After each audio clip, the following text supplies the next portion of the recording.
really happy to see you here tonight. I'm Gwyneth Mallon. I'm the director of the Humanities Initiative, and I'm very pleased to welcome all of you to this special event this evening on behalf of the initiative and our staff, which is Chris Alexander, Denny Valentine, and Sherry Walk, and Uli Baer as our faculty director this year. Tonight we celebrate the publication of Emanuela Bianchi's book, The Feminine Symptom, Aleatory Matter in the Aristotelian Cosmos, from Fordham University Press. The book is on sale in the lobby, and you can procure your own copy right after the discussion, or some of you already did that ahead of time, so that's wonderful. And that will be available along with a reception after the panel tonight. This evening we're going to hear from the author and from a panel of scholars who will discuss the book and explore its argument, which shows how biological sexual difference provides both a structural scaffold and a deconstructive site for the exploration of the Aristotelian cosmos. So with this book, we'll be contemplating aleatory matter, so chance and luck.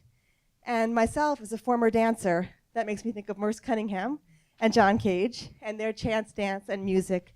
And they would sometimes use the I Ching to draw out potential sound and movement in a chance fashion. So I had the thought that we could throw the dice and see who would go first for the panelists. But I'm going to leave that to Joy, because Joy is our moderator this evening. She's going to moderate our discussion. I'm just going to briefly introduce her and then turn the evening over to her. Joy Connolly is professor of classics and dean for humanities at NYU. She works mainly on Roman ideas about politics, rhetoric, and aesthetics, their conservation in 18th and 19th century England and in America, and their ongoing relevance for contemporary democratic life. Her first book, The State of Speech, that was from Princeton in 2007, placed the ability to communicate at the heart of the Roman ideals of citizenship. The Life of Roman Republicanism, also from Princeton in 2014, examines key themes in Roman Republican thought. That's freedom, recognition, antagonism, self-knowledge, irony, and the imagination. Joy regularly teaches a graduate survey of imperial Latin literature and undergraduate courses in the college core curriculum. She's a wonderful supporter of us here at the HI and a real collaborator with us. So we're so pleased she's here tonight to introduce the panel and to moderate the discussion. So Joy, it's to you. Thank you. Thanks very much. Thank you all for coming, as Gwyneth said, on this frigid night. And first of all, thanks to Gwyneth and to Uli and the Humanities Initiative staff for making this evening possible and so congenial and welcoming. I think I'll do a Steve Reich thing, so not quite aleatory. I'm thinking of Steve Reich's pendulum music, where he got people to line up and let microphones dip over a speaker and create feedback. But he did, I think, I'm pretty sure about this, although I have to check. I think he did set the order in which people would drop the microphone. So that's I will set the order of discussion in our event tonight. But let me first introduce the people dropping the microphones, to stick with the Steve Reich imagery for one more minute. Emanuela Bianchi, known to all of you, I'm sure, is an assistant professor in the Department of Comparative Literature here at NYU, and she's also affiliated with our Department of Classics, my own department, and the program in Gender and Sexuality. She received her PhD in philosophy from the New School and taught at UNC Charlotte and Haverford before coming to NYU in 2012. Again, I think you all know this, but it's important to say at a moment like this out loud. She specializes in ancient philosophy and literature, in 20th century and contemporary continental philosophy, and feminist and queer theory. She's the editor of Is Feminist Philosophy Philosophy? And she's already had an impact on the field, I would say, through her wide-ranging work and service and editing work in the field for the ACLA, for the Ancient Philosophy Society, for the journal Philosophia, the Society for Women in Philosophy, and philpapers.org. So I'm really pleased to celebrate her book, which Gwyneth already mentioned to you here tonight, and not just celebrate it, but investigate it and discuss it, dig into it. Claudia, sitting right next to Emma, is an associate professor of moral philosophy at the University of Milan and is currently here in New York visiting the philosophy department at the New School. Her specialty lies in ancient philosophy and 19th to 21st century continental philosophy. She's authored and edited numerous books on Aristotelian philosophy, including the Bloomsbury Companion to Aristotle and Aristotle's Ethics as First Philosophy. Her forthcoming book will continue in this vein. Its title is The Architecture of the Human, Aristotle's Ethics as First Philosophy. So clearly a great interlocutor for Emma's work. Drucilla, sitting on the end, Drucilla Cornell, is a distinguished professor at Rutgers University in their departments of political science, comparative literature, and women's and gender studies. Prior to this, she was a law professor at Rutgers, the Cardozo School at Yeshiva University, and the University of Pennsylvania. Among her many influential works are the fruits of her collaboration with Sheila Ben-Habib, including the 1987 collection Feminism as Critique and Feminist Contentions, a philosophical exchange with Ben-Habib and Judy Butler and Nancy Fraser, published in 1995. She's published numerous books and too many articles to count on the subjects of contemporary continental thought, critical theory, grassroots political and legal mobilization, jurisprudence, and feminist and critical theory. I had the pleasure of serving with Drucilla on a dissertation committee a couple years back, so I'm happy especially to welcome her back to NYU again. So the order of the day is, and now I really am, Steve Reich setting those microphones in movement. Emma is going to kick off the discussion with a brief short presentation and overview of the book. The panelists will each respond to that presentation. Emma will then have a chance to respond back to them right away, and then we'll turn it back to the panelists and to the rest of the audience. We'll open it up at that point. So please join me in thanking Claudia and Drucilla for coming, and to welcome Emma as well. Well, first, thanks so much to the Humanities Initiative for hosting this event. I'm really so excited to be here. So thanks in particular to Gwyneth Mallon for organizing, and everybody else who's been part of the team. Thanks to Joy Connolly for your lovely introduction. And thank you also so much to Drucilla and Claudia for being here. I'm just thrilled to be here right now. So I thought I would just give a little account of something of the origins of this project, and then just give a really sort of short overview of the trajectory of the book as a whole, and then I'll hopefully we'll hear from Drucilla and Claudia. So really, the origin is somewhat obscure, and it comes up, my sort of, as a graduate student, my grappling with this question of political ideality in Marxism, teleology in Marxism, and the challenge of post-structuralism. And that's true. And so I thought, well, I'm really interested in this question of teleology. What's the role of telos in political life? What's the role of this kind of ideality? And can we understand it as having its roots in something like ancient teleology? If you're interested in teleology, you should go and read Aristotle. So that's exactly what I did. And, so I learned Greek. I didn't have a classics background as an undergrad at all, and I started reading Aristotle very closely. And what jumped out to me was this problematic of sexual difference immediately, because now you've gone from an interest in telos or teleology as a historical problem to teleology as a metaphysical problem, and they have really quite different shapes. And it turns out that, according to my reading, it's sexual difference itself that is at the core of this problematic of understanding nature and human life, according to a teleological rubric. My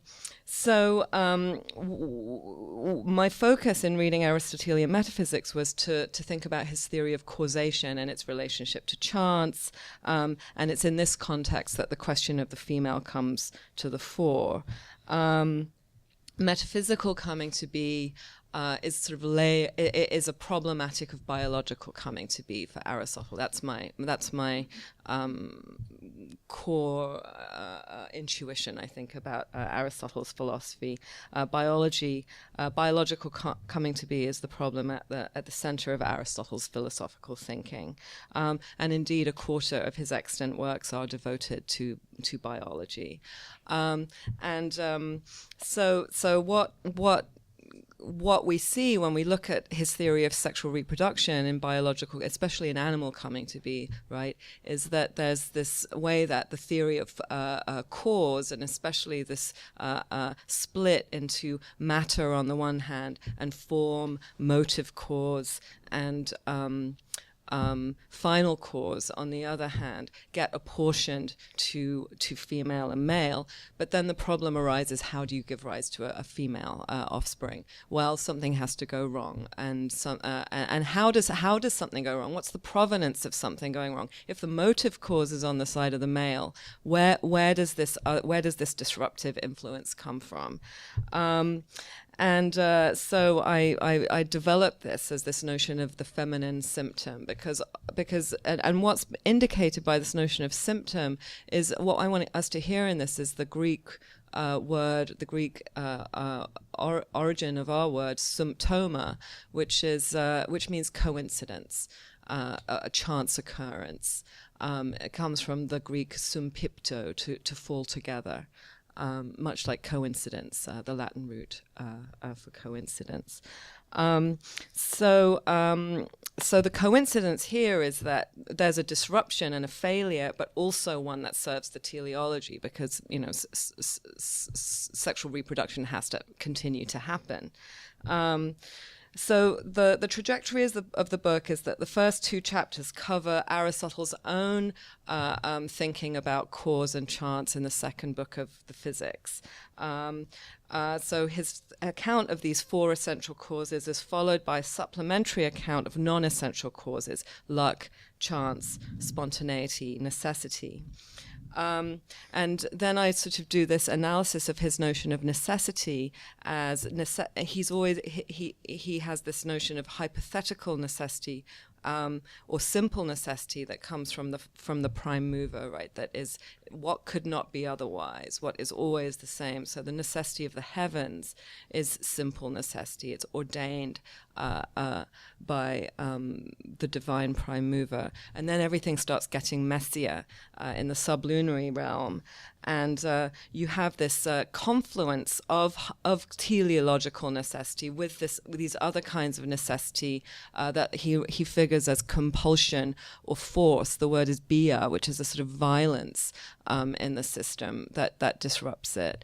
So he's polemicizing here against atomism, against Empedocleanism, against theories of matter in which aggregation happens by chance. And he's saying no, because things happen for a purpose. Things happen for what is best. They have always, or for the most part in nature, for the best.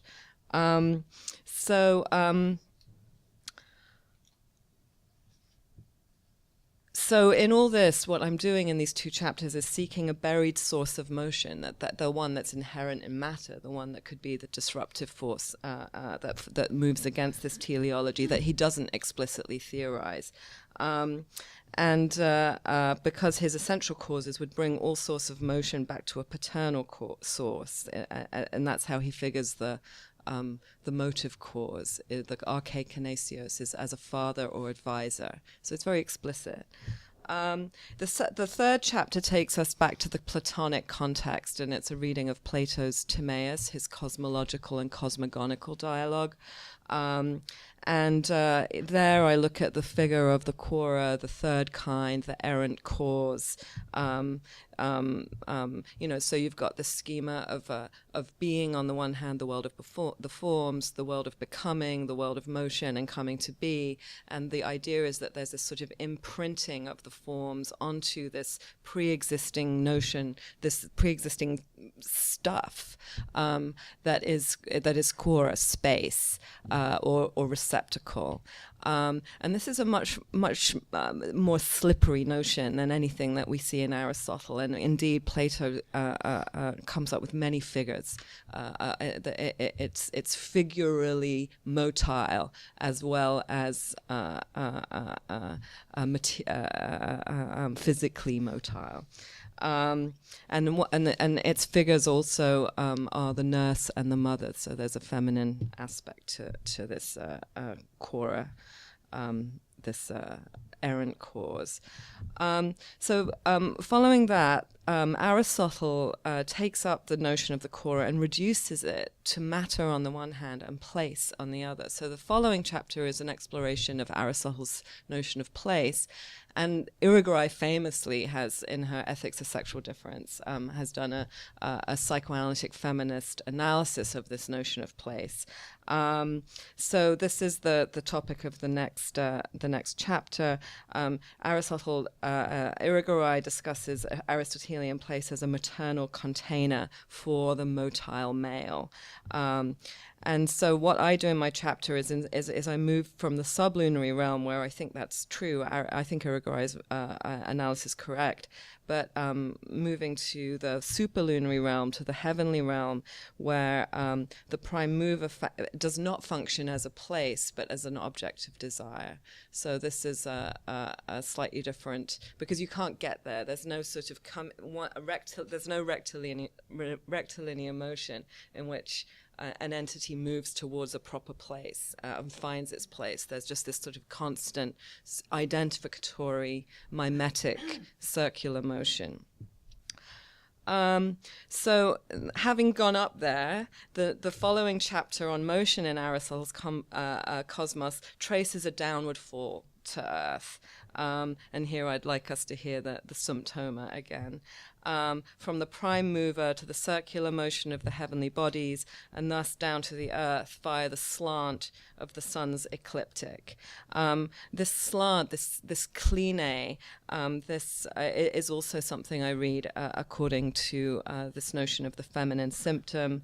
And after that, then I look at the motions of the elements and how they move upwards and downwards according to their inclinations, and then to the motions of animals, including their involuntary motions and their sort of fantasiae. And there I also locate instances where I see this feminine symptom at work. The final chapter moves to a consideration of Aristotle's schema of potentiality and actuality. And as people who know the metaphysics will know, the central books of the metaphysics are concerned with Aristotle's search for substance. He considers matter, he considers form. He says neither of these is adequate, because what we're looking at is the composite of the matter and the form all the time. So you can't really sort of have one without the other. And in order to consider them as a unity, a whole shift in perspective is needed. And for him, it's a shift toward thinking about becoming in relation to potentiality and actuality. Part of what I do in this chapter is read the lack that is represented by potentiality as it's aligned with with materiality as a kind in psychoanalytic terms.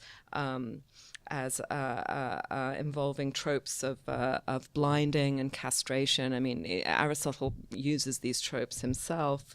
So I again read gender into the very sort of nitty-gritty of Aristotle's metaphysical notions of potentiality and actuality. And then at the end there's a short coda in which I try to draw some lines of connection between this analysis I've made where I've read aleatory matter in the Aristotelian cosmos as feminine, as a sort of feminized force, and see what tactical alliance we might be able to make between that and a kind of contemporary materialist politics of feminism. And I think that's about it. Well, you understand already from this brief presentation by Emma that it's a veritable tour de force. It's one of the adjectives that Emma employs more than once in this text. May I call you Emma, by the way? Of course. It would feel very artificial either to go by the last name or even to call you Emanuela. Because you are so well known as Emma. So one of the adjectives that the author utilizes more than once in the course of this book is intimate. She characterizes more than once her encounter with Aristotle and the entire issue of the encounter, in fact, as a matter of intimacy. And it seems to me an important and absolutely crucial point to start with. I mean, this is a very close encounter with Aristotle. So this is not with Aristotle, and in fact this is already reductive in and of itself, and with an entire array of an entire range of ancient Greek and even late ancient, even Roman thought, within which Aristotle himself is immersed, and within which a certain Greek legacy is immersed. So this is an intimate encounter with Aristotle in particular and his ambience before and after, which means that this is not an approach to the author that preys upon the texts in order to make a point, in order to prove a thesis, or in order simply to magnify a course of inquiry or a conviction of the author. So this already is to be noted, because there is here something very unusual. Also, there is here all the depth and the resonance and the richness of a study that goes very close to the texts. And also, even if we restrict ourselves to Aristotle, again, the range of authors called into question is much broader, but even if we stick with Aristotle, who is the main figure considered here, the ambition is enormous on Emma's part, because she will go through the entire corpus, as she has already pointed out. Perhaps the segment of the corpus that she doesn't really get into that much in detail is the organon. Yeah. But aside from that, really, we go from the biological to the physiological to the metaphysical to the rhetoric and politics, all the way to the ethical and political treatises. So it's an enormously ambitious task, and you're right, intimidating. We were talking about it earlier. It is genuinely encompassing and profound in so many ways. So I tend to imagine that this is going to be a point of reference in many disciplines, certainly a point of reference in ancient philosophy scholarship, but also in feminist thought, much as I have the impression that compared to most feminist analysis of ancient authors, this work by far exceeds, really, in richness and resonance, what I've seen so far. I have a few doubts that I have shared with Emma about certain dimensions of her approach, in the sense that I think that a number of elements that she underlines are, in my view, elements that Aristotle is quite aware of. She does not agree. So we don't agree on this point. I think that, in other words, should I put it in a formula, I would say, as a reader, as the kind of reader of Aristotle that I am, that Emma's reading is deeply and cogently Aristotelian, really taking out the most exciting parts of Aristotle that I can see in the texts. She is a little more cautious, and she thinks that more than a thinking, it is certainly a matter of thinking with Aristotle, but she is more forceful than I would be when it comes to denouncing aspects of Aristotle that she finds especially troubling. But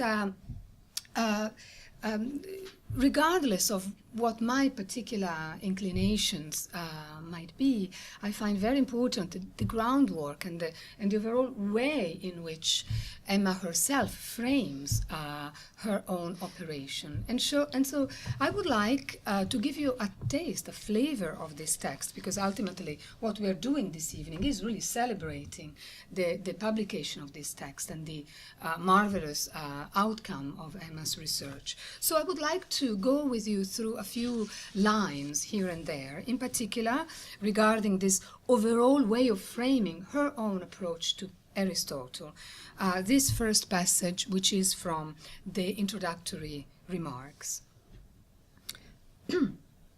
Emma says, Eve Kosofsky-Sedgwick, in her later work, drew a hugely influential distinction between paranoid and reparative reading strategies, one driven by critical suspicion and the other driven by an impulse to repair the world and the texts from which our world emerges. So we have here the contrast between a certain kind of reading that I would call conciliatory, apprehensively conciliatory, a kind of apprehensive generosity that tends to repair and make amends for certain shortcomings that may be diagnosed in texts, and another sensibility, another strategy in reading, which we could call even a mode of alarmed denunciation, the paranoid. Emma continues, for Sedgwick, a symptomatic reading, such as the one that is being proposed here, would be the kind of paranoid reading that puts critical faith in gestures of unveiling and exposure, while reparative readings accrete and assemble the perhaps minor positive moments or happy contingencies of a text, visible in the interstices of the toxicities of hegemony, so texts that are problematic in terms of their legacy, in terms of the toxicity of hegemonic structures they hand over, knitting them into a texture that might enable and magnify possibilities for living on and even living well. Both of these impulses or strategies, this is at this point the crucial statement that Emma is making in order to characterize herself and her own perspective. Both of these impulses or strategies animate this book to some extent, and I find no grounds for their incompatibility. Though it must be said, so you see, not only the ambition of this in-depth encounter with such broad range of materials and texts, but also you see the methodological complexity that Emma is embracing. Emma is definitely not making things easy for herself here. Though it must be said that one does not need to dig very deeply to find the hierarchical violence of classical antiquity enshrined in the texts of Aristotle, nor least in his characterization of slaves and women as naturally lacking or deformed.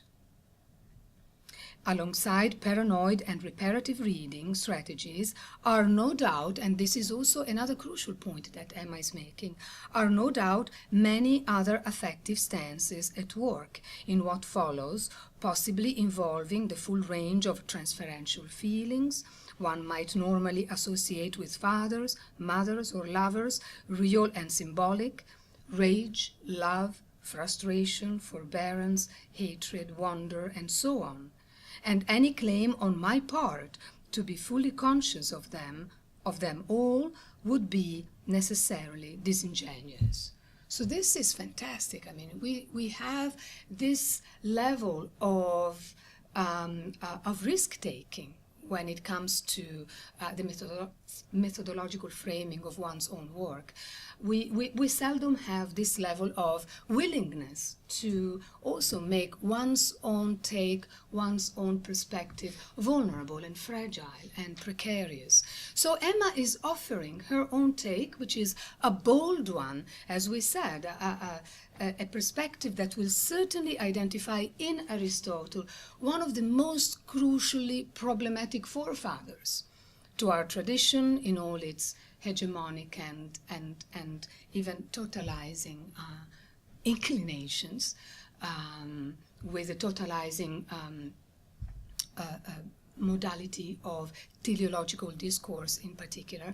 But at the same time, Emma will make this bold claim completely her own, putting herself even autobiographically in full exposure. This, I think, is a very interesting, again, very rare way of presenting oneself and one's own enterprise. At first, Emma's reading seems very much a straightforward Derridian approach to Aristotle, where at stake is deploying all the strategic steps characteristic of Derrida's deconstruction, and That is to say, in particular, strategic steps aiming at showing how in Aristotle texts, again, from the biological through the physical and the metaphysical, all the way to politics and ethics, showing how the Aristotelian edifice is haunted. This is the typical Derridian deconstructive strategy, showing, as it were, the ghost, in this case, the ghost in the old house, the Aristotelian edifice being haunted by that which it cannot fully acknowledge, it cannot fully account for. Now, in my view, Aristotle is fully aware that there are a whole range of issues and problems that he cannot account for. But Emma is here underlining simply the way in which there are elements that put in a crisis and put in serious difficulty the teleological and totalizing program that an Aristotle might have. So, in a certain sense, what Emma, alongside classical Derridian moves, wants to show is that the system, as Aristotle wants to think it in its finalized and instituted and firm terms, is always already constitutively unraveling, always already constitutively falling apart because of mishaps and problematic elements which are at once perturbing and disturbing it, but also necessary to it. So this is the classical double bind, what has been theorized as the double bind. So that we could say the symptom or the perturbing elements in Aristotle are at once necessary to the constructive systematic discourse and also making it impossible or making it inevitably unravel. But at the same time, and here I will just read a second passage, and then in order not to speak for too long, I will hand it over and perhaps add a few things more informally later.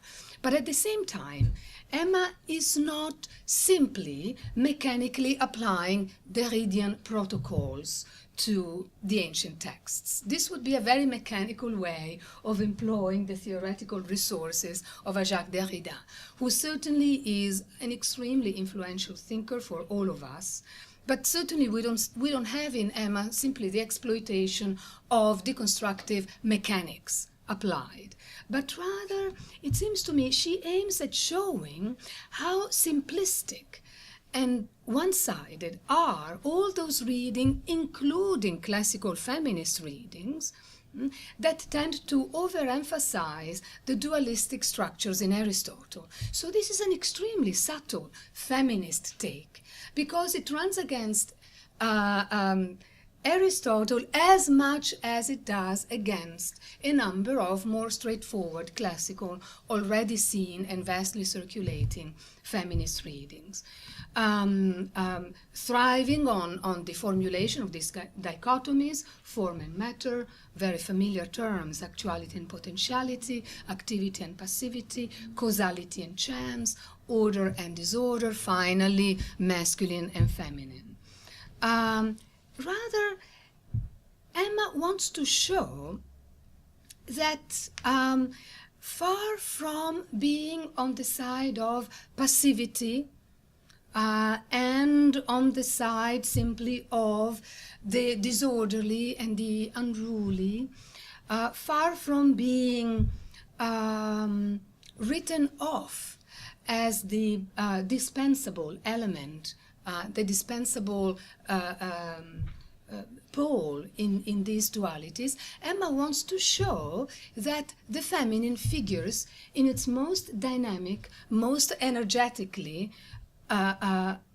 uprooting and challenging terms. So this is not the feminine victimized by the masculine action, the passive side to masculine activity, but rather this is the feminine which, unrecognized, unthematized, in fact unthinkable in Aristotelian terms, Emma says, is in fact utterly forceful and even literally violent, so violent as to be able to uphold and turn upside down the Aristotelian main construct. I want to read here just Emma's own comment on this.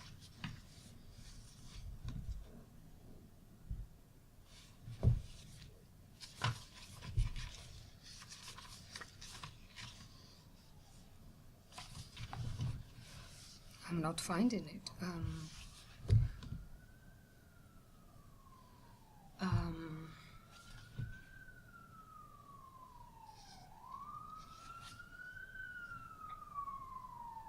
Well, let me then simply, I'm not evidently I wrote the wrong page number, so let me simply convey to you my paraphrase of it, and perhaps I will find the page later on. It seems to me that precisely the attempt here is destabilizing the traditional Aristotelian systematization and its dualisms as much as the feminine critiques thereof. Critiques that precisely take it at face value, take it without understanding that at stake is so much more and the structure is much more complex. And it seems to me that what the author is doing is disrupting this oppositional symmetry of form and matter, of activity and passivity, which opposition precisely forms the basis of both traditional and feminist accounts of the theory of causation that we find in Aristotle. And therefore, this is the very ambience in which then Emma begins to develop the feminine as the symptom in its aggressiveness and in its energetic dynamism and in its destructiveness, in its genuine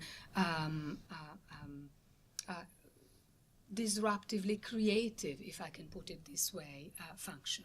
I will stop here for the moment and hand it over to you. It's wonderful to be here. It's wonderful to be celebrating this book with Emma, which is intimidating in the richness of what it achieves and the subtlety and the fact that she did all of her own translations.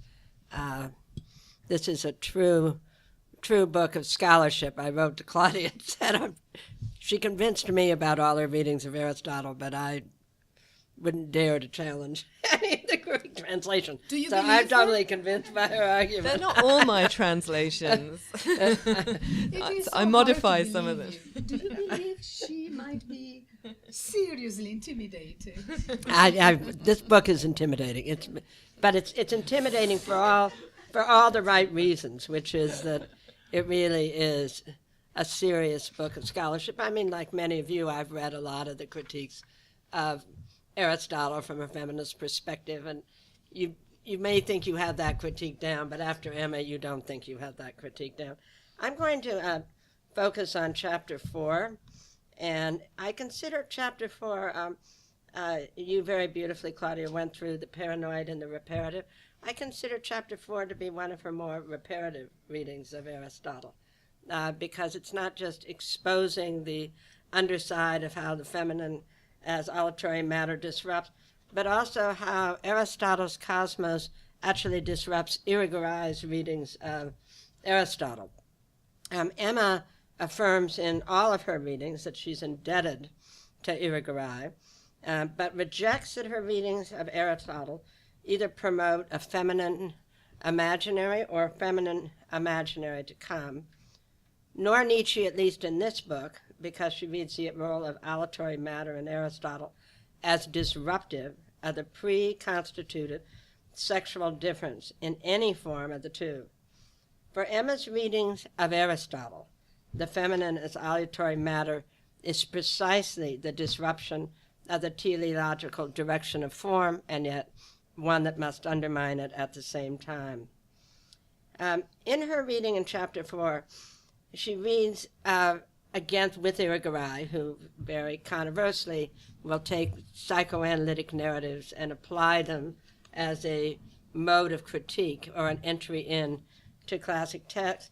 She reads the Aristotelian cosmos against the Oedipal narrative, and here she both follows follows Irigaray in the sense of using that as a frame and disrupts Irigaray's own reading of Aristotle. For Irigaray, the hierarchical Aristotelian cosmos reflects the development and teleological narrative of psychoanalytic development in the Freudian and perhaps Lacanian sense. Famously, Irigaray's fundamental argument is that Aristotle's writing of place exemplifies how a supposedly physical and topological formulation enacts a reduction of sexual difference. Woman in Aristotle, again following Irigaray, is reduced to place, but is also paradoxically placelessness. As Irigaray reads placelessness, the degradation of woman as she falls to earth renders her a threat, something that has to be salvageable. Desire for Irigaray is always a movement that demands direction towards, but there cannot be direction towards a being who is placeless, who has no place of her own. Therefore, the feminine in Irigaray can only be danger, and even though the container in Aristotle contains in a very scary way. And this is her reason to think that Aristotle is very much following the mother container, which you want to be in, and the mother container that's going to engulf you, swallow you, eat you up, and do all sorts of terrifying, scary things that we have all grown up with in fairy tales. So for Irigaray, there must be always double desire, so that each sex, in her sense, can contain, shelter, and move towards the other without being frightened of or threatened with engulfment. And this is why for Irigaray the divine has to be there. There has to be a third. And so whatever you make of Irigaray's writings about the divine, they are actually philosophically necessary for her. And I'm going to come back to this when I discuss Emma's reading of the Hamma, which is also in chapter 4, is that what the divine allows is it allows the two to both be held apart and to commingle through a third, which then allows woman to have her own proper place that is not consumed by the masculine. Here, obviously, she's very close to Hegel, in that without the third, the two collapse into one another. I probably don't have to tell this audience much about the Oedipal narrative. I'm sure you're very familiar with it in its stark relief, right? I mean, for the little boy, he gets on the detective trail of his mother's desire and finds that she wants daddy, which is good news because it helps him with his, and it's always a him, with his narcissistic wound that mommy wants something other than him. The bad news is daddy says you can't have mommy. So the simple answer to the narcissistic wound, wow, I'll do this with her too, is taken away, and the father makes it very clear in the lurking father's scary presence, which I always associate with those kinds of big shoes that men in corporations wear, where you see these giant shoes, the scary shoes coming at you. I don't know if you're familiar, they're kind of an Anglo-American shoe style. They're very much part of the corporate law scene. I always think of lawyers, I see their shoes first. Law professors. I used to spend a lot of time looking at shoes when I was a law professor. So the lurking father then is going to take it away and fem you. And this has two aspects that Emma, in, I think, really interesting, creative ways, reads Aristotle against it and against Irigaray. And the first is, as Emma herself mentioned, the prime mover is not an active castrating father. He attracts by non-activity, by being outside, by being something that is passive and, in a sense, totally other. The planets seek to be like the prime mover. Of course, this is an aspiration. They can't be like the prime mover. Moving in perfect circles to seek his and to seek out his perfection. And, of course, the prime mover is masculinized. But it's masculinized in a superficial sense, and this is what makes Emma's reading so interesting. Because that's not the way we think of, certainly, the scary, lurking father with the big scissors and the knife, right? It's prime mover is like disinterested, elusive, something that you are erotically attracted to. And in that sense, the prime mover doesn't have the figuration but Irigaray sometimes attributes to it as the Oedipal father. And I just want to read a part of Emma's text, because like you, Claudia, I think the text itself is so important. I'm leaving out the Greek words. In Metaphysics 12, where Aristotle finally turns to a discussion of the prime mover as the teleological pinnacle of the text narrative, we may observe a rather striking illustration of Oedipal resolution. Aristotle's prime mover, the masculine signifier par excellence, is unmoved and motionless, standing beyond the physical cosmos, outside time and space, and its relation to this divine and incorporeal entity, but the universe rotates out of love. The divine prime thus creates motion not through any exertion of its own, but passively through being loved, much more like being the phallus rather than having the phallus. This love, erotic rather than filial or friendly, is not possessive, anaclitic, or sexually differentiated. Rather, it is mediated and identificatory. The moving spheres wish to be as much like the prime mover as possible, moving in perfect circles reflecting its perfection and not desiring up close the interval between them by occupying its place or seeking engulfment within. This love is thus precisely homoerotic, an eros like to like, and this, of course, goes very much against Irigaray's reading. Simply put, then, the prime mover is not easily thought as the Oedipal, acting, castrating father seeking a container who demands that the boy wait to be like him. And it's always a wait, because you never can be like your father. There's a temporal distance. It's something that awaits you, and it awaits you in a very specific sense. What awaits you? How do you get to be like Daddy? You get to have a feminine object and do this with it. But it's not going to be your mother. And that's the barrier. So what Emma points us to is that at the very moment when you see Aristotle in his most hierarchical, the masculine figure par excellence seems to have nothing to do with the masculine. And this is why I say this chapter is very involved in what I'm calling reparative readings. And in that sense, there are no big scissors, as Emma and I discussed in the taxi on the way back from her first book launch. There aren't any big scissors in Aristotle's cosmos. Emma put it, there may be thousands of little scissors, but there's not the lurking father with the really giant scissors.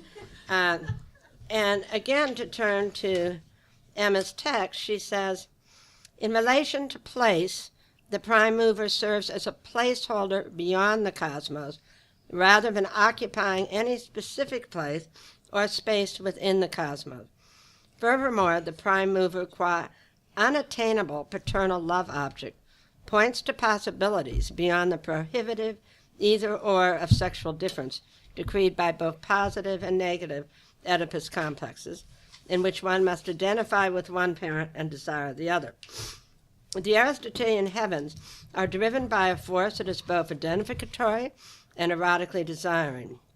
That queers the Oedipus complex, so to speak, but from which women, the feminine, and sexual difference as such have all been eliminated.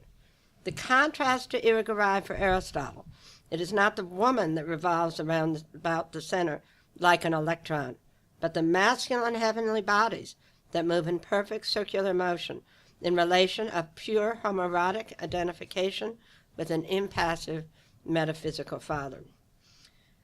This reading of Emma, the prime mover, in turn disrupts another aspect of the Oedipal narrative, where it is the injunction of the superego that allows no easy identification with the actual father. And again, as I said, you can be like him, but in a very, very specific sense, you too can have the feminine object. But if he is the law and must remain abstract, then he must remain separate, and thus the boy is pushed towards an erotic identification with the mother, which in turn opens up an erotic attachment to the father. Yet, as Emma points out, the reversal in the Aristotelian cosmos challenges the notion of patriarchal hierarchy in this very specific sense. The prime mover does not enact, does not struggle, does not fight, does not demand, does not make the heavenly bodies do anything. They do it out of identification and erotic love. I want to give one more example of Emma's move within and beyond Irigaray's own reading of Aristotle, and that is Emma's reading of the Hamma. Reviewing the complex literature in this difficult word, Emma notes that place is also a boundary, in her translation of Aristotle, the primary motionless boundary of that which contains. As Emma explains, the Hamma is ambiguously temporal and spatial at the same time, and thus in her sense can be read symptomatically.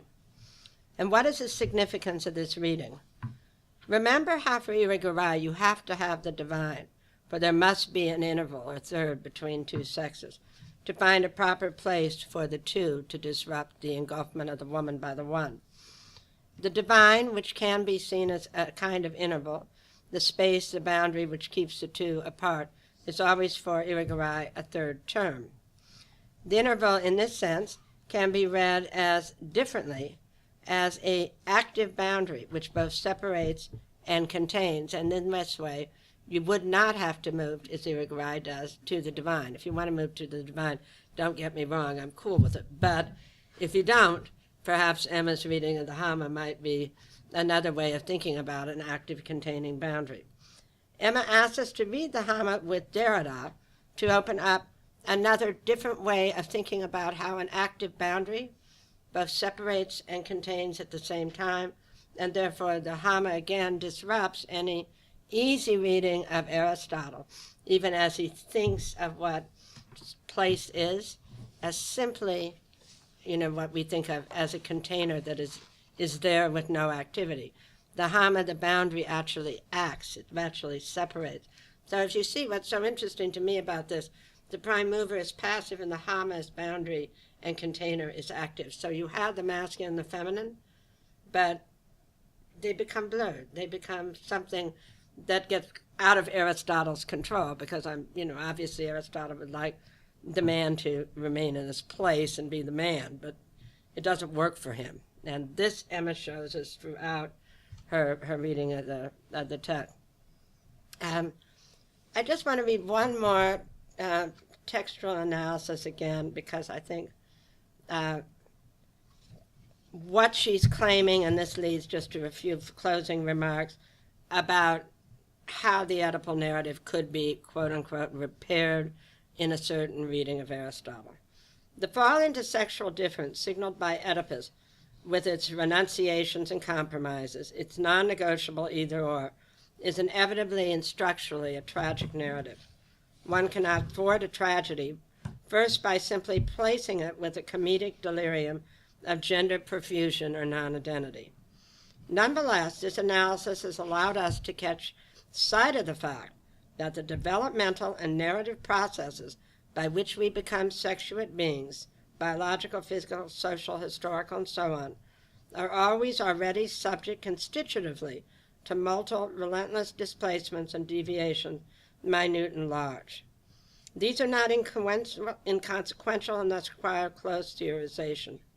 Here, then, I want to complicate and deepen Irigaray's project, insisting that we cannot restrict an ethics of sexual difference and a space-time topology in which such ethics may flourish to a scene between and among two already constituted sexes, man and woman. In this reading of the Aristotelian place, the kind of place that Irigaray calls for women amongst themselves and for women and men in relationships to each other, is in turn subtended by instances of taking place, giving place, and unpredictable aleatory displacement. Such processes may be read into sexual differentiation and deferral that are the sine qua non of sexual subject formation, the formation of subjects as sexuate and sexual beings. They might further give myriad possibilities for admixtures of desire and identification, a multiplicity of places in which to be and become might be on the regime of the two. Now, I just want to say a few words about Emma's significance in terms of, is this book also an intervention into contemporary feminism? And I would contend that it is. First and foremost in the sense that feminism can never simply be about, no matter how you come out on this question, the recapturing, the reimagining, the waiting for some feminine imaginary to come. I mean, I think we all have to ask the question, if the feminine is a uniquely objective position, do we in some way or not have to address it rather than simply say we're going over to, being many little sexes in one body? Or, I just found out listening to a paper that 50,000 viruses are having sex in my mouth as we speak. And, I didn't know that my mouth was having that much fun. And I'm trying to go with it now and really be down, if you will, with the 50,000 sexes in my mouth. Well, I thought I was some kind of boring, complex, identifiable being. My mouth was getting it on all the time. So, but as a serious scholar, Emma is very cautious about what you can say, which is that feminism must be about some kind of opening up for us as sexuate beings to be differently. And it cannot be reduced to any kind of project of just preserving the two philosophically. And in that way, it is a project beyond irigaray, without going over to the 50,000 sexes in your mouth. I mean, since some of the new materialists have actually argued, for instance, that it's humanist to be arguing, which I have been recently with the South African government, which is promoting it, that all medicine on Ebola be turned over free to Africa right now, and every single country that is doing experiments on Ebola give all those experiments for free without patents to Africa. I was told that that was humanist hubris because I felt that I was more important than Ebola, and I'm going to be very strict on this. I want Ebola killed in the Africans that it's killing. Even if Ebola is queer and having great sex, I still want it done in. So in this way, I think some of the new materialists are neither scientists nor serious philosophers. They are engaged in some project which I think is maybe closer to a kind of nihilistic collapse being brought on by the abyss of neoliberal capitalism, in which hopeless is in the name of the day, rather than any serious reading.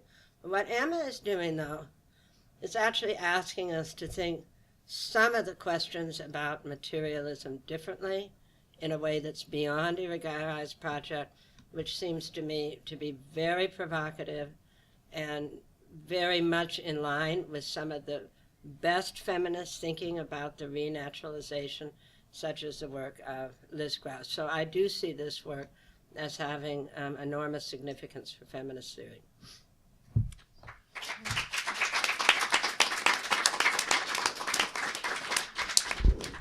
Thank you both for those initial responses. So I'm going to turn it now over to Emma for a response to these responses.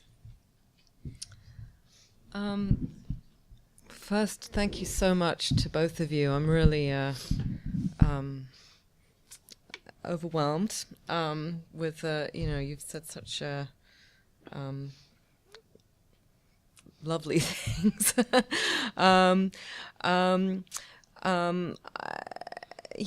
Claudia, I was really struck by how you brought out this one element of my reading, which I really think is really key, central, and not to be underestimated.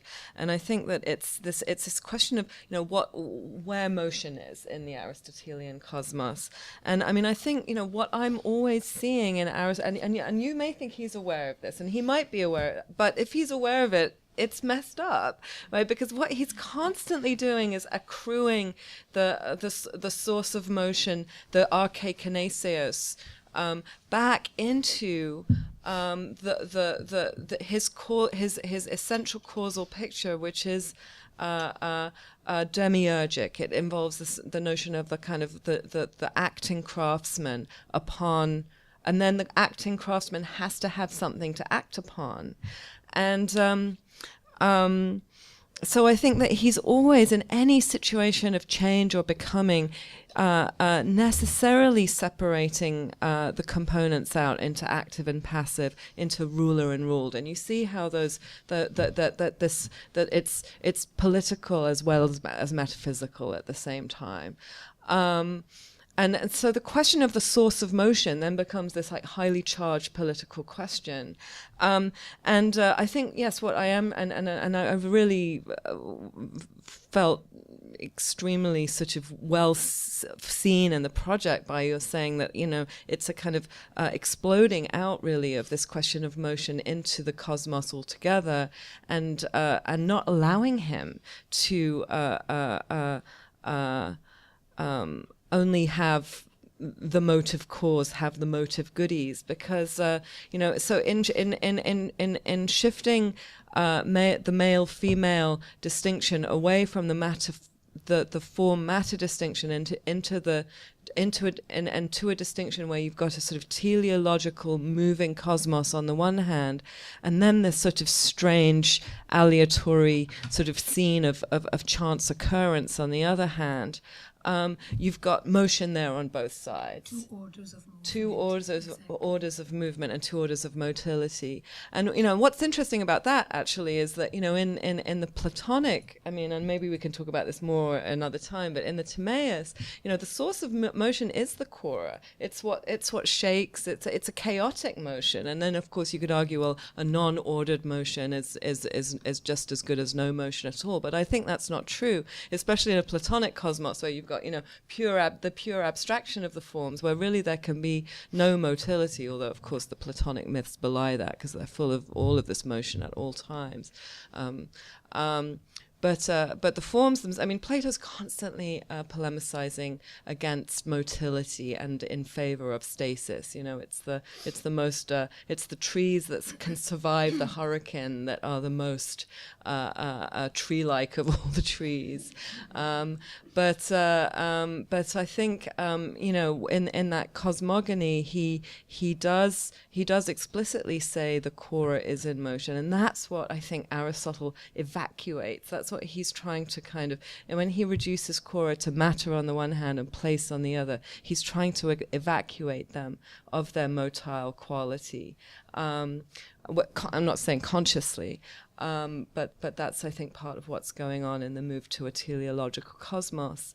And so yes, thank you. I appreciate your characterization very much.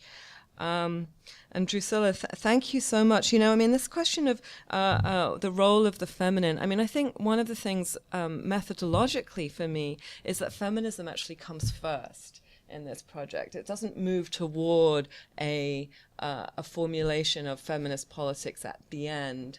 It begins, you know, feminism is a sort of alpha and omega, if you like, if we can sort of re-Aristotelianize this project.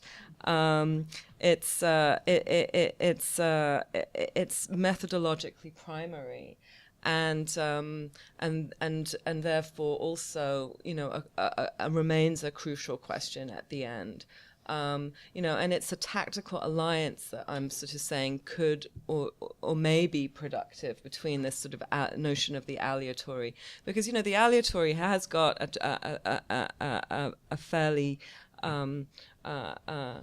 you know, it's had flags waved in its favor throughout the 20th century in aesthetic movements, surrealism and Cunningham and John Cage, and you know, but its alliance with the feminine has not been well. I mean, of course, there's, you know, the Machiavelli stuff, you know, Fortune is a Woman, and Hannah Pitkin's wonderful book where she explores that. And there are some debates about what Machiavelli means by that. And, you know, his level of irony in relation to that. So there are these places genealogically where we get this connection of the aleatory and the feminine, but I'm saying, you know, it's there to be taken up in and by feminist politics. So it's really more a sort of call for a tactical alliance rather than an elaboration of a contemporary theoretical materialist feminism as such. And I you know, I thoroughly agree with your critiques on that. So yeah. So thank you so much.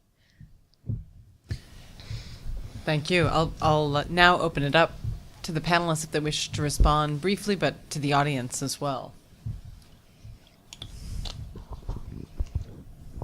Yeah, well, I just wanted to say one thing very briefly. the passage I wasn't finding, now it's too long to be read, but for those of you who will get the book, is I had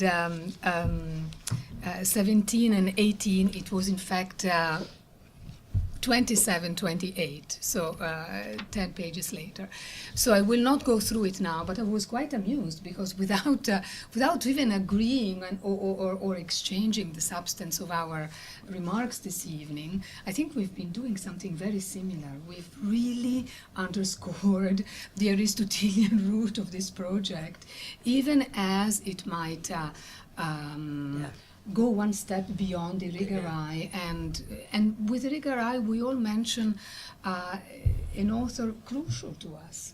So we are not slightening rigori in the least, but really there is a way in which, through the confrontation with Aristotle, Emma is really taking the discussion to another level, to, I would want to say, an unprecedented level. And this is not to say that she's an Aristotelian in any dogmatic or traditional or nostalgic sense of the term, but really, I think that this overcoming of a certain feminist voice, for instance, rigori, really comes across thanks to this engagement with Aristotle and with a more intimate engagement with him. And among other things, I was fascinated because I read you these methodological remarks at the beginning, right, where the author has the courage of speaking in the first person with all the emotional and affective contents that may be operative without her fully knowing.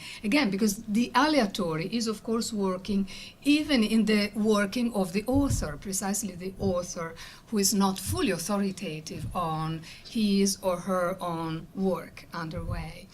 And so I read you those remarks at the beginning, and I'm very fascinated because one of the last phrases that occur at the very end of the book, of the discussion, is the expression working through. Working through, right? And in other words, she is trying to characterize the various ways in which the aleatory can manifest itself on the stage of the world, in its creative possibilities. And one of these modes in which the aleatory manifests itself is working through, as well as, she says, becoming conscious. These are interesting phrases, right, that make me think, again, a little bit in the wake of the psychoanalytical way in which Drucilla has set up her presentation. This makes me think that what is at stake among a million or a zillion other things in this book is also a philosophy of history, which is also the psychoanalytical implications of doing this kind of work. Because what we have here is a reading that is so mature, that is so past the reactivity of adolescents and teenagers, that it can afford to read the text, the ancient text, not with piety, least of all with piety, but it can afford reading the text in its complexity, or allowing for more complexity than, say, in Irigaray. So this is really the reader who, with respect to the forefather, and Aristotle is not just any father, right? He's quite authoritative and institutional and canonical figure. But here we have a reading that does not stand in the position of the adolescent child, of the adolescent offspring, but rather who can afford really to approach the father and father of this magnitude from a vantage point of a certain freedom. And I say this because the critical intimacy of which Emma is an exemplar in this book is probably the best kind of attention any author might want to have. So. I see a comment from Uli. We have mics if you need. Yeah. First of all, Emma, thank you for the book, and thank you to Professor Baracchi and Professor Cornell. It was really one of the most kind of poignant and acute sort of interpretations of a book in one of those panels, so I really appreciate that. I'm asking out of full naivete. I'm really out of my depth entirely. But I did feel I sensed a bit of a difference between the two responses. And the first response seemed to me you're implying in a way, and this is a very crude paraphrasing, this is already all in Aristotle, and this kind of very respectful, creative, powerful reading nonetheless doesn't do what you just said, but you said it in different ways, doesn't have this kind of adolescent revolutionary, you will overthrow and discover that something was wrong or missing. And I think, Drucilla, Cornell, you said, I really loved what you said about feminism and where it has to be right now or what it could do right now. But there seems to be something else at stake to yet imagine what feminism can do and how Aristotle can allow us to get there, but that still seems to be a step beyond or out of Aristotle. So I think I know I'm being very simplistic, but I did think there was a bit of a difference, and I don't know whether, Emma, you want to locate yourself in the middle or something, and I apologize, Professor Bianchi, obviously I should not, but I know you personally, so I felt I could use your first name. That's fine. It's the perfect question to ask, and I think that perhaps both Drucilla and Emma want to say something, but it seems to me most appropriate to underline precisely what is being underlined here, namely difference, and the very fine details that are at play here. I want to say something, but probably you want to go first. I mean, but I think both and Uli, if I can call you that.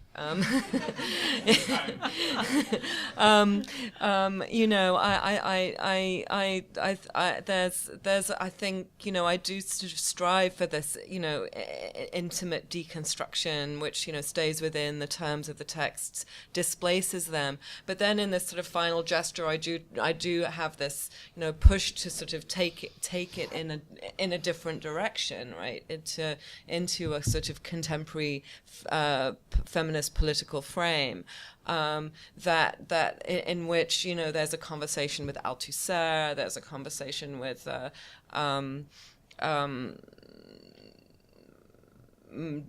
Derrida, Balibar, questions of messianicity, questions of futurity, Heidegger. I mean, Heidegger's everywhere in this book, because Heidegger, I think, is one of the most exemplary, intimate readers of Aristotle. I think that's something that you and I sort of share as a sensibility as we approach. No, but you bring it to another level, really. This is quite extraordinary, I tell you in all sincerity.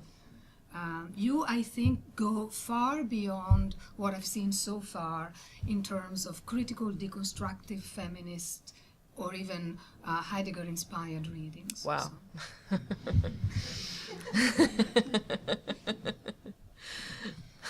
Okay. Take it in. One aspect, again, that I didn't bring out in my remarks, but came out in a taxi ride down home after Emma's first event, which I think,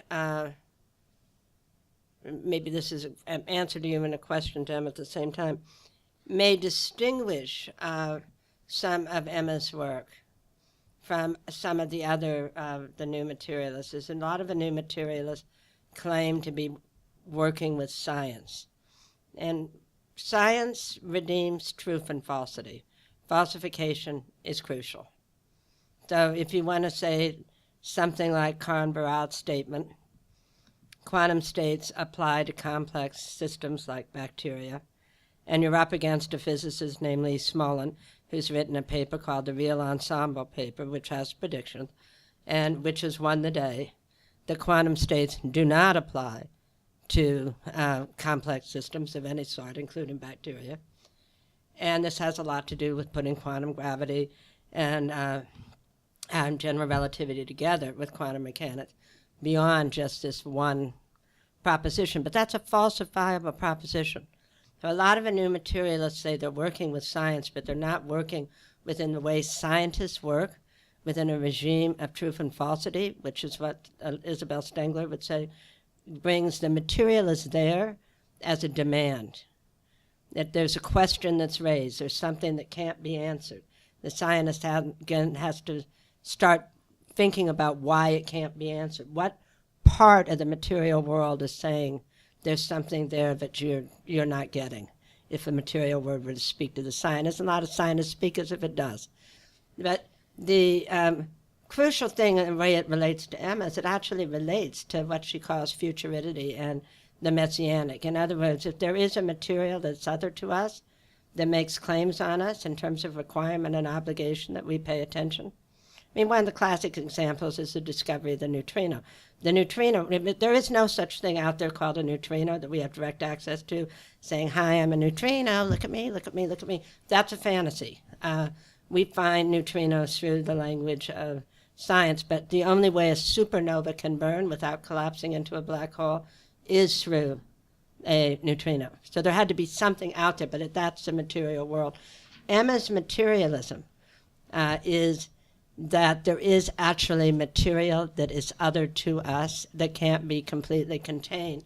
And that, I think, has two really important propositions for feminism, particularly the new materialism, which is that when you say you're using science, you're operating within the parameters of falsification, and you are because you respect that there's a material universe other than to the human. Everything isn't socially constructed. That's why falsification is so crucial. The second is that it keeps open the material as futurity or weak messianic claim like in Derrida. If there's something that's other beyond our grasp, then there's always something, of course, more for us to reach for. If you're a scientist, now we're trying to find gravitational waves. There's always new problems. There's always new questions. There's always new demands that the material puts on us. But there's also an openness to the future. There's also then the impossibility, unless you want to have an Aristotelian system in which you have a theory of everything about everything, you cannot draw practical political conclusions from the real ensemble theory. Does it have implications that quantum states are not applicable to things like bacteria, let alone us? I'm not showing you that paper because it's an answer to a new materialist named Karen Barat. But the second and perhaps most important thing is that it has implications. And what a lot of the new materialists have done, not Emma, have tried to say that you can draw from theories of physics as a master discourse and say, therefore there should no longer be an attempt to constitute a new government in any of the rebellions going on around now through a constitutional nation state. Nothing that you're going to say about physics is going to answer that question unless you believe that, like Aristotle, you can find one great metaphysical schema in which everything can answer everything. So I read Emma's Aleatory, at times almost against some of what she seems to say, as keeping open the space for that kind of humility. Practical philosophy will never be consumed again in metaphysics. And whether you think that there should be constitutions of a dictatorship of the proletariat, this shows how much time I spend in the global south. I know we don't talk about the dictatorship of the proletariat much here, but that's all they talk about in South Africa right now. Whether you think there's an answer to that question, you're not going to get it by even reading the best work of any physicist, because there is no grand metaphysical schema. So it leads to something very different than what a lot of the new materialists claim that it leads to, which is that somehow or another revolution is over, and in the worst, dreariest cases, we are all literally fucked and fated to have bad sex at that, despite the fact that our bacteria are getting it on in our mouth. As far as I'm concerned, did Aristotle already say it all? No, of course not. Of course not. That's not the point. I simply, and this is part of ongoing conversation with Emma too. I simply underline that Aristotle is the thinker of aporia. He's not just someone who mentions aporia once or twice. He's a massive thinker of aporia and someone who systematically exploits aporia to the point that I would want to say he does not have a system. But he's a systematic thinker. He has a systematicity, but not a system, and I think he knows it. This may be the difference. But I think that in some parts of the book, even you say this much, that, that Aristotle himself pronounces certain words such that the awareness is quite traceable in his text. But that's not the point.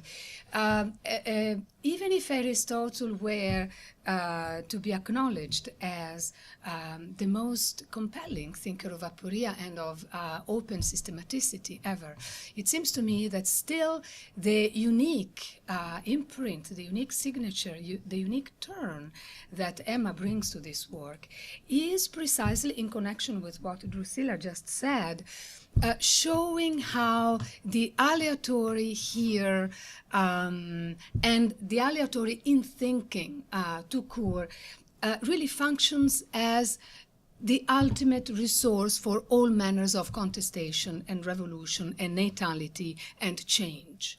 And that is why the coda, the final part of the book, precisely takes into consideration not only even 20th century development out of a Marxian materialist tradition, but really recent events such as the Arab Spring or the Pussycats playing punk music in Pussy Riot. What did I say? Pussycat. Oh, interesting. Super interesting slip. The Pussy Riot are playing punk rock music in cathedrals, right? And it's this kind of figure that Emma is exploiting, it seems to me, and unfolding and developing in very unique ways. And so there is an absolutely unique freshness here that no comparison, even with the most compelling Aristotle, can take away. So the danger of asking a Romanist to participate in a panel on that has to do with a book on Aristotle is that I can't help but think. But there is a lot of Lucretius. Yeah, a lot of Lucretius and Fortuna. I mean, you've already mentioned the word Fortuna. So, and I'm also very picking up on what Drucilla was saying. I'm really interested, if I can just make one comment, and I'll turn it back to the audience in a second, in the aleatory in human affairs and the ways in which you're thinking about the aleatory. Actually, I think you just said the word that was in my mind, Claudia, how this might map onto Arendtian natality and a sense of obligation to the future that precisely because we don't know how it will play out, we have in that awareness of the unknowable arises an ethical obligation to make a world for the future. I'd love to hear your thoughts on that before I turn it back to the audience to do the job of the moderator. Well, I think that what I'm interested in sort of preserving is this sense of a sort of absolute unknowable alterity, right? And to say, let's characterize it as feminine is a genealogical move. It's a move that is only grounded in this sort of genealogical deconstruction of Aristotle's cosmos. There's no larger claim about that other than that it's a over 2,000 year old specificity, but it's still a specificity, and it's a specificity that has of course had massive reverberations not only in Christian but also in Islamic worlds. Right. So I hesitate to say, this is the key that will sort of finally unlock all of Western and Islamic patriarchy. But I also want to say that you don't even know. We don't know. I mean, this is also an argument that Althusser makes, that we don't know what the next historical moment will bring. And of course, this is to put, it's absolutely against any sort of notion of end of history, because there is this a layer of existence that is utterly, that imposes itself on us. Events impose themselves on us. Coincidences, butterfly effect stuff, all of that. I mean, we just don't. This is all beyond our fantasies of technicity, our fantasies of control.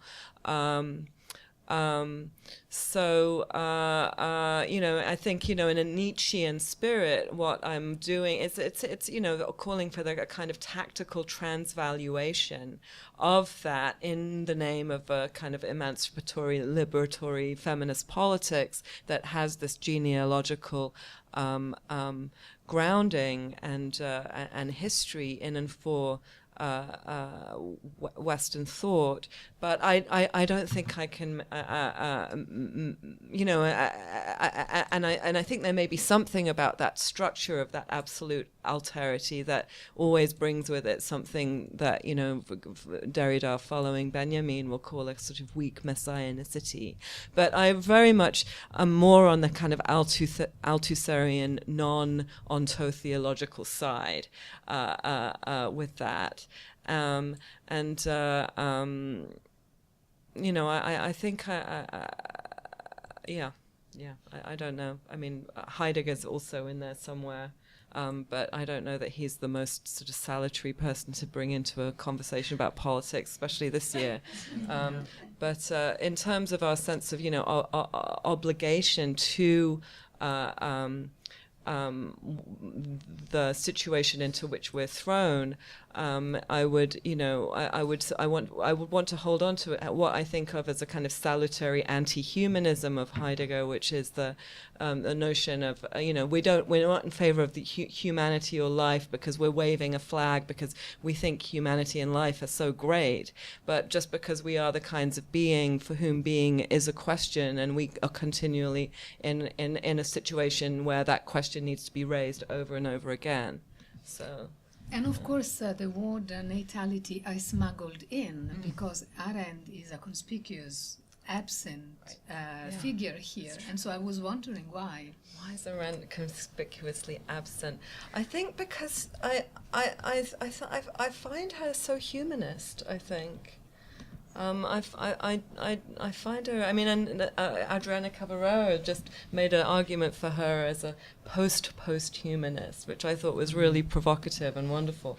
And I'll have to think about this more. But I think I sort of sidestepped Arendt because because there's a sort of humanist sensibility in her thinking that I just wanted to sidestep. And who's Arendt? Hannah Arendt. But her comments about between past and future are I think extremely pertinent to this political question. And I think it's becoming more clearer and clearer to classicists that those few who are getting interested in Arendt, that what she conspicuously fails to take account of, which might be another reason why she's conspicuously absent here for you, is her lack of engagement with ideas about the divine, which permeate the text she works with in classical antiquity, but don't make it into that. The divine doesn't make it into her reading except in very shallow senses. It might be another way to answer the question. Other questions from our audience? Yeah. Hi, thank you for this wonderful discussion, and I'm so excited to read your book. Claudia cited a passage in which you talked about what you want to be a not incompatible strategy, that is methodologically bring in both the symptomatic reading as well as the reparative. Sedgwick's, and Sedgwick's important distinction between, as she herself shifts from the symptomatic, which she also calls the paranoid reading, to the reparative. And what I was struck by, and this was actually kind of this great moment to hear Claudia reading your words, and I was struck by hearing, as you described, one of the features of the reparative, right? Because one of the features of the reparative is that it's going to help us find potentially happy coincidences. And I'm struck by both the word happy and the word coincidences. The word happy because sometimes we often also find unhappy coincidences, and then that might drive us back to a symptomatic reading.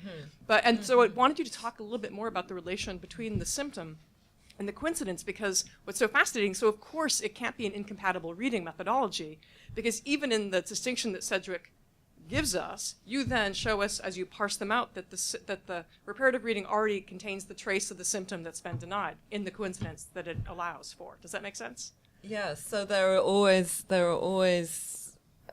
coincidences, and the unhappy coincidence is what I'm reading as well, the feminine symptom is the both happy and unhappy coincidence. It's this, you know, moment of where teleology turns into the most violent kind of hierarchy, where, you know, women are figured as monsters, right, and as lacking, and in the political realm this means lacking at the power of decisiveness or mastery. So, you know, part of the soul is missing in this deformation, I mean, I this is, you know, massive violence, I think, philosophical violence, at the same time, I think, you know, this is something that can be, again, transvalued into this notion of an aleatory feminine that then can be again reread as aleatory feminism. So I think, yeah, I mean, the political impulse is prior and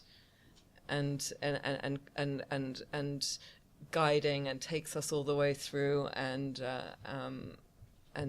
remains there at the end. And I think both of those kinds of coincidence are part and parcel of, like, at the non-teleological end, right? Yeah. The open end. Right.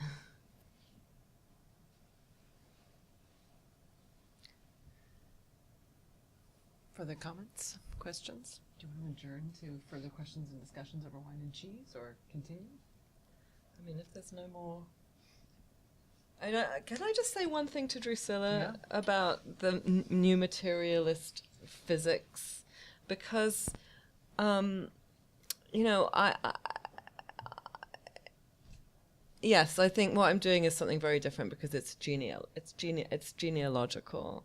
And one of the things I'm very keen on looking at is the fact that matter itself is such an incredibly elusive, mysterious, fugitive conception in the history of Western thought, and I think continues to be. I mean, despite these claims about the Higgs boson, I think it's still an incredibly elusive notion in contemporary thinking of physics. But it seems to me that so many of these models of physics, you were talking about in relation to kind of falsifiability, but the very things they're trying to falsify are already the effects of mathematical modeling. So I one of the things that worries me about these discourses is the sort of way that the intimacy between mathematical models and physical reality, that none of this is well sorted out. Yes, it is. I mean, I guess what I would say is that some of the best thinking in physics right now is actually the idea that the cosmos is living, and it lives through natural selection, and it lives in a way in which matter is not dead, and in which time is actually a physical reality. Therefore, scientific laws evolve, have completely given up the idea of transcendental mathematical application. So Lee Smol is making this critique that so many of these physics models become doubly reflexive on themselves. It doesn't mean they don't use mathematics, and it doesn't mean they don't use prediction. I mean, you know, for instance, like general relativity was the first explanation of why Jupiter has a particular orbit that it does, something that nobody could explain. So, I mean, I think the problem with a lot of the new materialists is not that I want physics to be the master discourse, is that physics is caught up and will remain caught up in a humbling regime if it thinks that the material is always other to itself, a humbling regime of falsification. Falsification is actually humbling. Transcendental mathematical modeling, like string theory, is the height of hubris. At one point it had 437 dimensions, which had nothing to do with except 5 string theories. And actually, I mean, I think turning to Aristotle as in his critique of Plato is really important. In relationship the old-fashioned to mathematician. that, I mean, I think it's really changing. If you think that scientific laws evolve because the universe evolves, therefore matter's always what matter simply conceived of is always going to be elusive, and our scientific laws are always going to be evolving. The universe isn't static, it's changing. So everything's going to keep moving.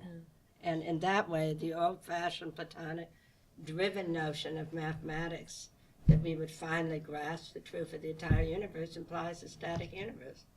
It is Platonic. But it's not even that, though, if we want to be serious, because certainly Plato is not a champion of the calculability of the universe. He comes from a Pythagorean understanding of number that doesn't have anything to do, or very little to do, or something strange to do with calculation. So you know, I think heuristically it's okay. We can talk about, you know, the simple-mindedness of the ancients as they did mathematical modeling of the universe. But I think the real problem here happens with Galileo. What you're referring to is the mathematization of the cosmos that is really a modern phenomenon. In antiquity, you don't have a prodrome of that. And not because they were primitives, but really because they understood number in a very different way. So I think the interlocutor here, and there are just beautiful books, for instance, even by even this incredible study on Leonardo and what could have happened if Leonardo's own scientific and mathematical writings had had the same circulation that his art had. I think that really what gets to be so successful is the Galilean model. This is what contemporary physics is still trying to get away from. This is the real originary problematic pattern. But remember, it's Galileo, but it's working within ultimately a Newtonian universe, which has principles of physics that matter is dead, and that the universe is static and that space is absolute. But Newton is an offspring of that. Of course he is. I mean, Newton is an offspring of it, and it isn't even challenged by Einstein.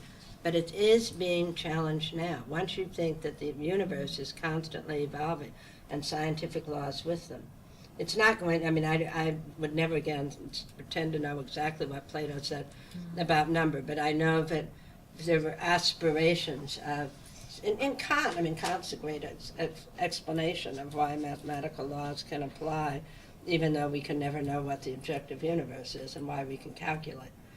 That I think that most of the physical models in the 20th century were not so much about Galilean calculation, and then the move back to the understanding that the universe itself might be evolving, and therefore life may not be an anomaly, and then scientific laws have to evolve, and mathematics with them, takes mathematics off its throne. Again, I'm not going to make any claims about what Plato did or did not do with mathematics. You know, I've argued with Alan Badiou that he misunderstands Cantor's step theory, and that Cantor was an explicit Platonist in his own mind. Whether he ever read Plato correctly or not, I don't know. But Cantor thought you could have a pure language of mathematics that could speak only to ideal forms. That's how he read Plato. That's a very different, and Badiou believes you can translate that into revolutionary politics. These kinds of undertaking, where you take math or science and take it completely without its boundaries and say this has these implications for whether or not we should have a Jacobin party. I think that's what I was trying to get to at the end. That unless you have a great metaphysical system, you're not going to consume practical philosophy or really hard political questions in any kind of metaphysical, you know, whatever your view of number is. But, you know, so even if physics is moving away from all this, I think it's all to the good. It's still not going to give us answers to whether the property clause in the South African Constitution should be taken to the Parliament and overturned. It's not going to give you answers to that. No, my book definitely isn't.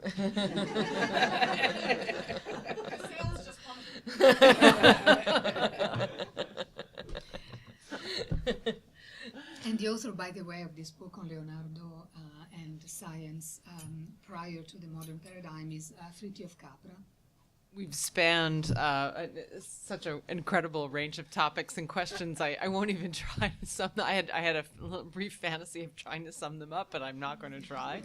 I just want to thank all our panelists again, our two panelists again, and Emma again, and thank you for coming.